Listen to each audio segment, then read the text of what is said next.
I still consider the Bills really dangerous. And that is partly because of Josh Allen, James Cook, their offensive line, and like their best looks dominant.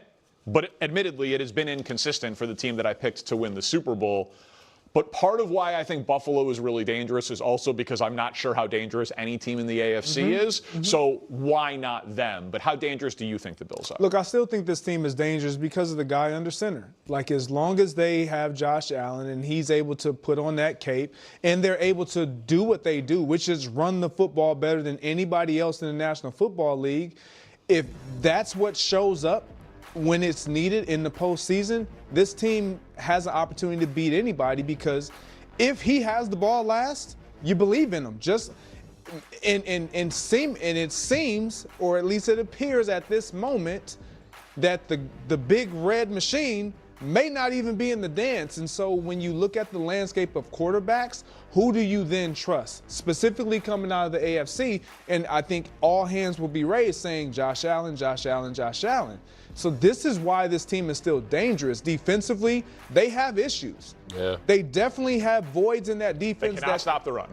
And that's who they are. Yesterday. But when not you a great offense. but when you supplement that by being able to run the ball, possess the ball more than your opponent, you give your defense a chance to rest, and those weaknesses aren't as glaring. The Bills' defense did look okay against a one-handed quarterback. Against a one-handed 41-year-old quarterback. They look great. They look excellent. This is always an asterisk. Well, I would say this. I'm not scared of Josh Allen. I'm scared of James Cook, because the offense looks different when it goes through him. You talk about him having 140 yards on the ground, and what he did yesterday was attack the edges. And when you see him get to the second level and have that home run speed, it looks like a guy who's, listen, I thought they kind of got away from him in the middle of the season. Now he's starting to have a resurgence. I thought yesterday was a breakout game for him. And I think the Bills are dangerous as long as they continue to feed James. All right. Listen, I often fast forward through overtime analysis because, frankly, what new insight is typically offered? However, this particular take warrants a direct response. I comprehend the source, but the sentiment is baffling. I am not intimidated by Josh Allen. Okay. Why do we consistently engage in these utterly bizarre dialogues surrounding elite quarterbacks? What is this strange, almost pathological reluctance to openly acknowledge the sheer greatness of a player like Josh Allen, an athlete who accumulates honor after honor, record after record? This individual is an absolute, unrelenting force of nature on the football field. To posture as if you aren't apprehensive about facing him, or to hem and haw about who you'd trust in a playoff scenario, is ludicrous. Perhaps you trust the quarterback who averages the most total yards per game in the entire history of the National Football League, Josh Allen. Maybe you trust the quarterback with the best touchdown-to-interception ratio in NFL history, Josh Allen. Consider the most devastating dual-threat postseason performer the league has ever seen, Josh Allen. He holds the record for the most rushing touchdowns by a quarterback, having surpassed Cam Newton's mark, a record Newton set later in his career, while Allen still has a substantial prime ahead of him to obliterate that benchmark completely. Yes, this Buffalo Bills team operates more efficiently when James Cook is productive in the ground game. Every team improves with a balanced offensive attack. Patrick Mahomes was more terrifying with a Tyreek Hill and a prime Travis Kelce. This is not a revolutionary concept. It's fundamental football. The deliberate understatement of this reality is utterly insane to me. It is genuinely bizarre. This connects to a broader point I've been emphasizing, which Danny somewhat echoed. No team in the league currently feels fundamentally, unequivocally fearsome or inspires absolute trust. This applies to both conferences. As this season has progressed, I've found myself increasingly unable to impose a coherent narrative on the league's chaos. The Jaguars defeat the Chiefs. The Jaguars then lose to the Rams. The Eagles beat the Rams, who then lose to the Panthers. The Packers lose to the Panthers, then dismantle the Lions. The Lions dominate the Bears, who then dominate the Eagles. The Bills beat the Chiefs but lose to the Texans. What is even happening? In such an environment of profound parity and unpredictability, your logical foundation must revert to the most reliable, transcendent talent available. That invariably leads you back to Josh Allen. This doesn't imply you can neglect the need for production from the rest of the roster.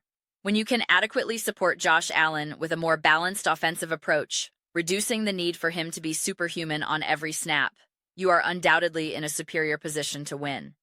This has historically been their playoff pitfall, an over-reliance on Allen to don a cape and perform heroic acts.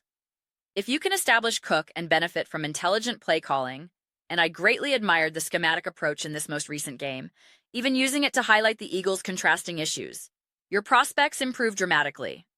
The Bills also contend with significant injury woes along the offensive line and elsewhere. Let's be perfectly clear, however, the constant, omnipresent threat of what Josh Allen can accomplish is the primary catalyst that creates opportunities for that run game.